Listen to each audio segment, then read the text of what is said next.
Stop studying. What you're doing right now might be a waste of time. Read over your notes. Review the class material. Highlight things. Repetition, repetition, repetition. These study tactics have been drilled into you for years, but the science is very clear. Certain study techniques are more beneficial than others. So instead of you spending hours and hours trying to search for the right answer, I've done the work for you. And in today's video, you're going to develop a significant advantage over the rest of your class, your friends, and your peers. You're going to learn the 5 best techniques for studying effectively in less time than anyone else. Now, if you want this to sink in and you want to be a master student, is while you watch, you're going to take action immediately. And this video is the first in a free 5-part video course on becoming the most remarkable student that you can be. And Motivation to Study and I, we want this information to be available to anyone, anywhere, at no cost.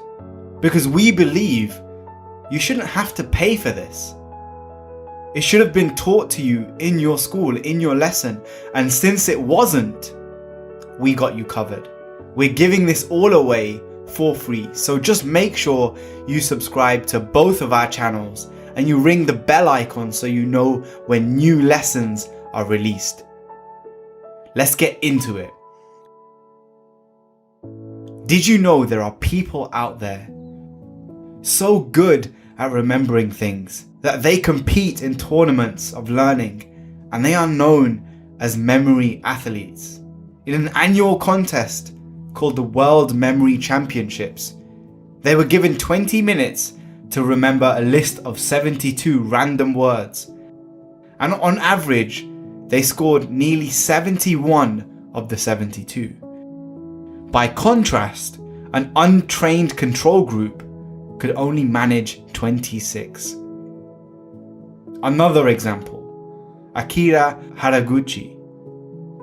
At 69 years old, much older than most of you listening, in 2006, recited 111,700 digits of pi from memory at a public event near Tokyo. For 16 hours, he kept going and going and going. Imagine the power of having a memory like that. And starting today, I want you to imagine yourself as one of them. You're not just a student or a teenager or a grad, but you are a memory athlete. You're going to become someone with such power over your mind that you can recall pages of notes, equations, formulas that you need without the endless hours of beating information into your head. But how?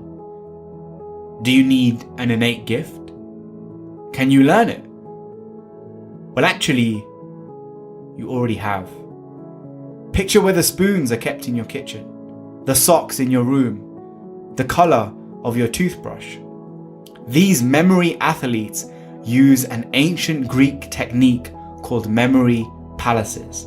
And once you master this technique, you too are going to dramatically improve your ability to study effectively and finally open up your dormant reserves of memory. The idea is simple.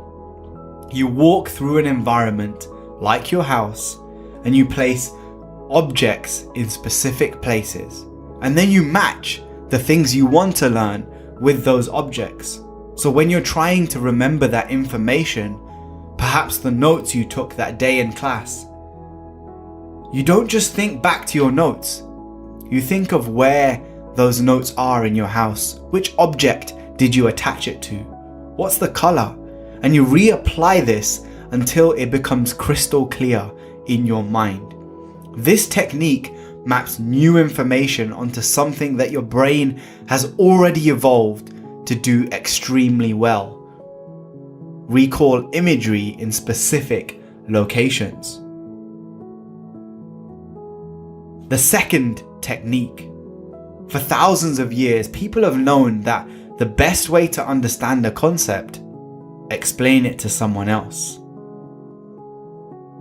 The second technique I want to introduce you to is also known as the protege effect, aka teach someone what you want to learn. A 2007 study looked at this. How does teaching someone impact your learning? Students in this study who were also teachers to younger students, they scored higher on tests than pupils who were learning only for their own sake. Why?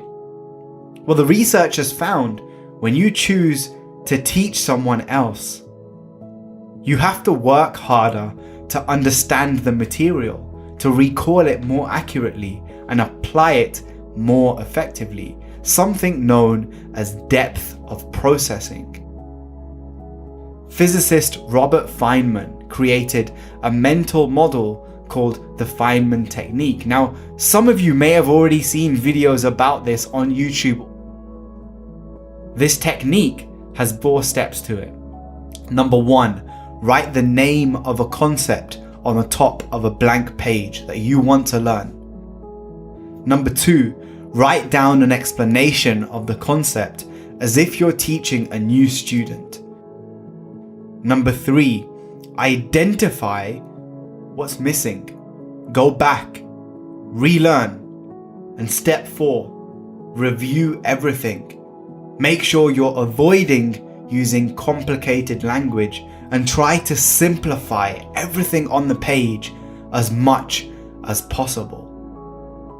Now, this technique, it forces you to deconstruct and then reconstruct ideas. To use this method and learn how to study effectively, identify first what do you want to learn, and then try to imagine you're explaining it to a 5-year-old. Number 3, master students are committed to effective study strategies, but shipwrecked students are committed to ineffective study strategies. If I asked you right now, is reading again and again a good way to learn? Is highlighting a good way to learn?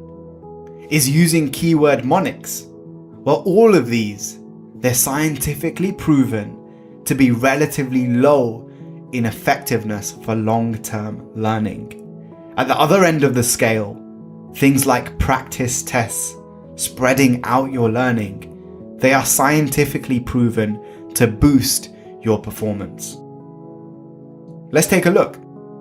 In 2005, a guy called Regan A.R. Gurung assessed 229 students using 11 different techniques of studying.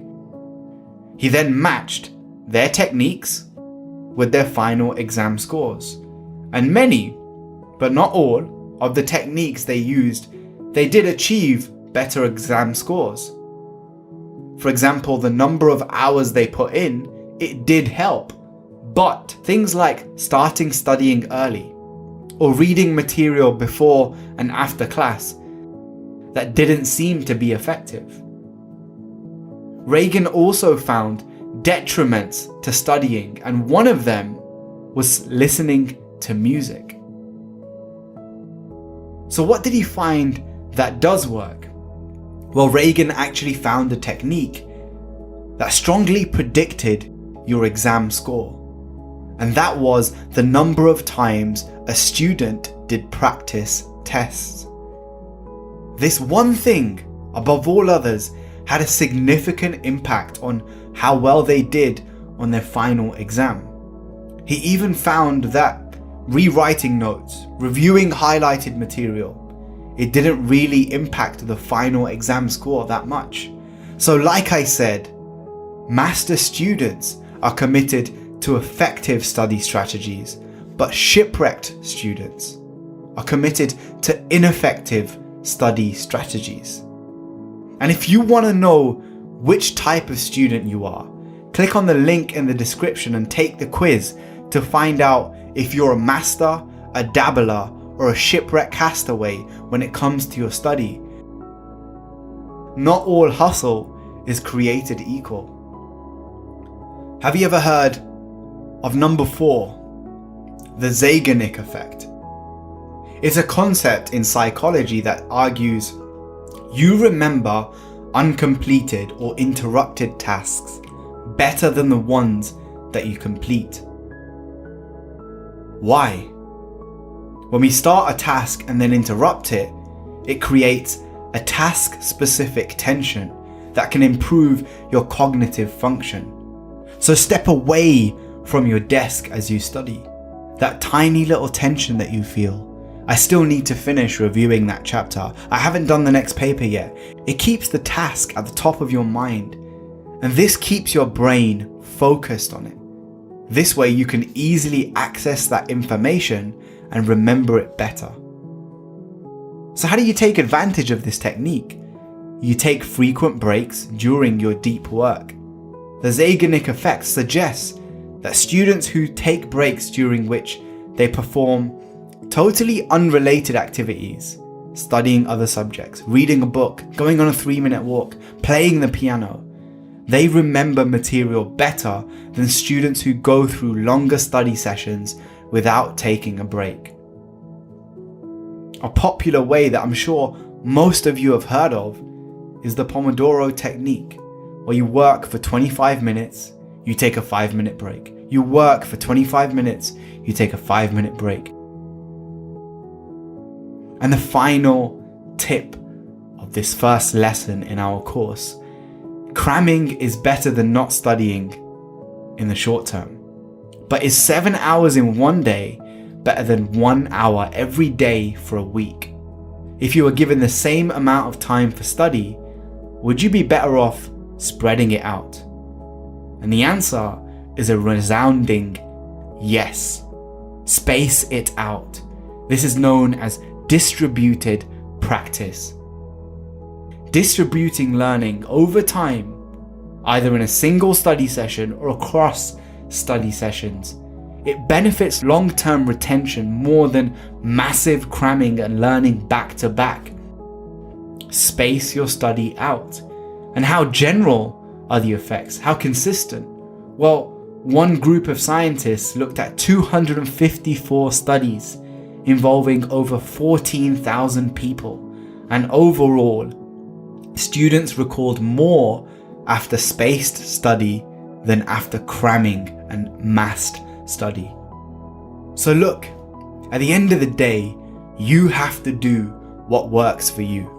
Having family and friends around, replying to your messages on your smartphone, missing class, having the TV on, that's not going to help you. But doing practice tests, getting to sleep on time, eating the proper nutrition, exercising, explaining what you've learned to others, using these techniques, they are going to help. So you know what the techniques are. You have to prepare effectively. You have to focus on the right things effectively. And most of all, you have to take action every single day. Hope you guys enjoyed this video. Make sure you subscribe, and I'll see you in the next lesson of the series. Peace.